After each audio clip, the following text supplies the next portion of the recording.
This video explains how to buy shares of Baxter International Inc. using the ticker BAX as an example.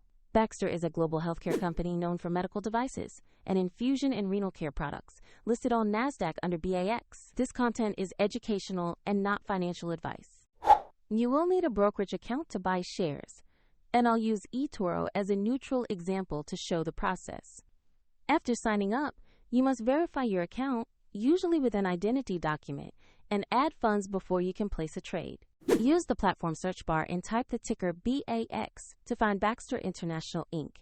Confirm the listing by matching the company name and exchange to locate the correct stock. On the stock page, you can review basic company information and a price chart to check recent movement. Make sure the company description and the NASDAQ listing match to confirm it is the right asset. To buy, click Invest or Buy, enter the amount you want to purchase, then review the order details and confirm the trade. If the market is closed, the order may be queued as a market or limit order, and if you lack sufficient funds, the platform will prompt you to add money before completing the transaction. Your new position will appear in your portfolio once the order executes. For convenience, the example eToro link is provided in the description below.